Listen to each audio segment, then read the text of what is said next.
Hi, എല്ലാവർക്കും സുഖമാണെന്ന് ഞാൻ വിശ്വസിക്കുന്നു. പിന്നെ എനിക്ക് വീഡിയോ ഇടാൻ പറ്റിയില്ല, കാരണം ഞാനൊരു വീഴ്ച വീണു. ഒരു ജൂലൈ 2-ാം തീയതി ഞാൻ വീണു. എല്ലിന് 5 പൊട്ടലുണ്ട്. അപ്പോൾ ഞാനിതിപ്പോൾ ഇട്ടേക്കണ ബെൽറ്റാട്ടോ, ബെൽറ്റ് ഇട്ടിരിക്കുക. ബെൽറ്റ് ഇട്ട് ഒരു 3-4 ദിവസം ഞാൻ കിടന്ന്, പിന്നീട് ഞാൻ ജോലിയൊക്കെ ചെയ്യാതിരിക്കാൻ പറ്റില്ല. പിന്നെ ഞാനൊരു പ്രധാനപ്പെട്ട കാര്യം പറയാനായിട്ടാണ് വന്നത്. വാടവനപ്പള്ളിയിൽ ദിവ്യകാരുണ്യ ആ കുട്ടിയുടെ നാവിൽ ദിവ്യകാരുണ്യം സ്വീകരിച്ച സമയത്ത് ആ ദൈവത്തിൻ്റെ ആ ഒരു കരുണ കാണിച്ചതിനോർത്ത് ഞാൻ ഈശോയ്ക്ക് ഒത്തിരി നന്ദി പറയുന്നു. എന്തെന്ന് വെച്ചാൽ ഞാനിന്ന് ഈശോയെക്കുറിച്ചാട്ടോ പറയണത്. പിന്നെയെന്ന് വെച്ചാൽ ഞാൻ ഹിന്ദു ആയിരുന്നു. ഞാൻ എൻ്റെ ദൈവത്തെ രുചിച്ചറിഞ്ഞു. അതുപോലെ നിങ്ങളെല്ലാവരും ദൈവത്തെ അറിയണം.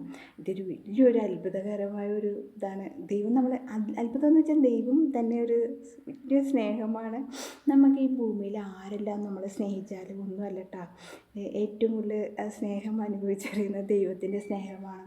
ആ ദൈവത്തിൻ്റെ സ്നേഹത്തെ പകരം വയ്ക്കാൻ ഇന്ന് ഈ ഭൂമിയിൽ ആരുമില്ല. നമ്മുടെ അപ്പനായിക്കോട്ടെ, അമ്മയായിക്കോട്ടെ, ആരായിക്കോട്ടെ, ഭർത്താവ്, മക്കൾ, ഭാര്യ, എല്ലാവരും ആയിക്കോട്ടെ, ആരും നമുക്ക് ദൈവത്തിന് തുല്യമായിട്ട് ആരുമില്ല കേട്ടോ. ദൈവത്തെ അനുഭവിച്ചറിഞ്ഞ് അത് ദൈവത്തോട് പ്രാർത്ഥിക്കണം. പിന്നെ എനിക്ക് ഈ അവസ്ഥയിൽ ഞാൻ ദൈവത്തോട് നന്ദി പറയുകയാണ്. ഈശോ എന്നെ ഒരുപാട് സ്നേഹിക്കാൻ എന്നാണ്.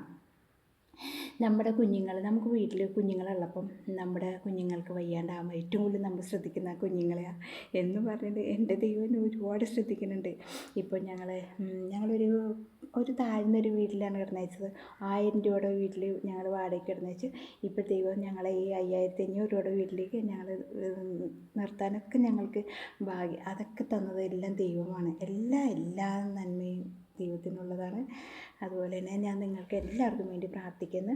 പിന്നെ അതുപോലെ തന്നെ എന്താണ് പറയുക, ദുരന്തം നടന്ന ആ മേഖലകളിൽ നമ്മൾ ശക്തമായി പ്രാർത്ഥിക്കണം. അതുപോലെ തന്നെ പ്രകൃതിക്ക് വേണ്ടി നമ്മൾ ശക്തമായി പ്രാർത്ഥിക്കണം.